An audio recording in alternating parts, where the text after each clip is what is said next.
जी, अस्सलाम वालेकुम रहमतुल्लाह। उम्मीद है आप सब खैरियत से होंगे। खबर गर्दिश कर रही थी जिसमें ये बताया जा रहा था कि जो पाकिस्तान है वो ये मुतालबा कर रहा है कि इस साल 2025 का जो अमन नोबल इनाम है वो डोनाल्ड ट्रंप को दिया जाए। उसकी खिदमत को मद्देनजर रखते हुए उसको अमन का सफ़ीर मुकर्रर किया जाए। उसके जो किरदार रहे हैं यूक्रेन के लिए, शाम के लिए, फिर पाक भारत जो कशीदगी हुई उसमें उसने साहसी का किरदार अदा किया, जंग बंदी करवाई और उसके अलावा गजा और फलस्तीन के लोगों के लिए उसने सो कार्ड जो एक इमदाद का भी ऐलान किया। तो मुतालबा तो कुछ भी किया जा सकता है और पाकिस्तान की जो अवाम है उसके जो मुतालबात होते हैं वो यहाँ पर ऐवानों तक नहीं पहुँचते, उसकी आवाज़ ऐवानों तक नहीं पहुँचती। तो इस कौम की आवाज़ दुनिया तक कैसे पहुंचेगी। और यहाँ पर जो बरसरे इक़्तिदार हैं वो अक़लियत में है और जो अक्सरियत जमात है, जो कौम की आवाज़ है, वो कैद की अंदर बंद है। उसकी तरफ जाने वाले, उसके साथ बात करने वाले तमाम दरवाजे बंद हैं। उसके लिए किसी किस्म का कोई नरम गोशा नहीं है। और रही बात ये डोनाल्ड ट्रंप की, तो ये जिस मिशन के ऊपर है, न्यू वर्ल्ड ऑर्डर के जिस मिशन की तकमील करने की ये कोशिश कर रहे हैं और उसके लिए जिस तरह के ये हरबे इस्तेमाल कर रहे हैं और फिर जिस तरह अरब ममालिक ने इनका साथ दिया और जिस तरह दुबई ने, यूएई ने और कतर ने इनको जो प्रोटोकॉल दिया है शाही, और जिस तरह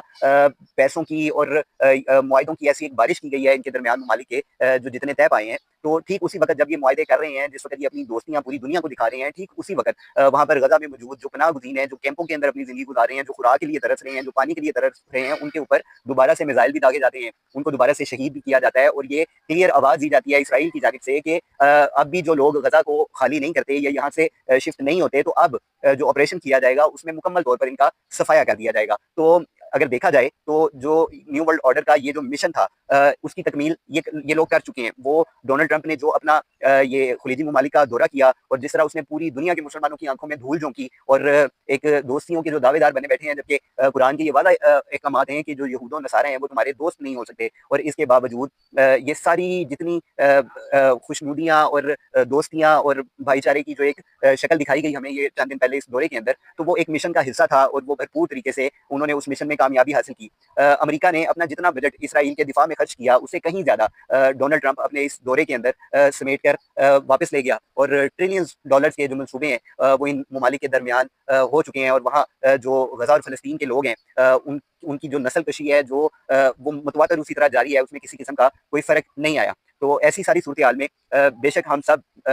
बतौर मुसलमान अपने गजा और फलस्तीन के लोगों के कसूरवार हैं, हम उनके गुनाहगार हैं, लेकिन हम ये कह सकते हैं कि हम चीखते चिल्लाते रहे और हमारे जो अरबाब इख्तियार हैं, जिनके कानों में सीसा डाल दिया गया है, हम उसको पिघलाने की भरपूर कोशिश करते रहे कि हमारी जो आवाज़ है वो अरबाब इख्तियार के कानों में जाए और वो कोई ऐसा प्रैक्टिकल इसके ऊपर अमल करें कि हमारे वो मुसलमान भाई बहन जो कि किसी जगह पर जुल्म का निशाना बन रहे हैं, उनका उनके लिए कोई सदेबाब किया जाए, उनके लिए कोई राह ऐसी निकाली जाए। लेकिन हम इसमें नाकाम हुए। 57 इस्लामिक ममालिक का इत्तेहाद इसमें नाकाम हुआ और बिल आखिर वो अपना गजा का जो सफाया उन्होंने करना था वो उसमें मुकम्मल तौर पर कामयाब हुए। और अब ये सिलसिला थमेगा नहीं, ये गजा के बाद फलस्तीन की जानिब रवाना होंगे, फिर शाम की तरफ रवाना होंगे, फिर जो दीगर मुस्लिम ममालिक हैं उनकी तरफ जाएंगे। तो ये सिलसिला रुकने वाला नहीं है। और जो कुर्बे क़यामत की जो निशानियाँ थी, जो ग़ज़वा हिंद की निशानियाँ थी, वो अब हमें अमलन मुकम्मल होती हुई नजर आ रही हैं। तो हमारी इस वक्त ये अवलीन तरजीह है कि हम अपनी आने वाली नस्लों को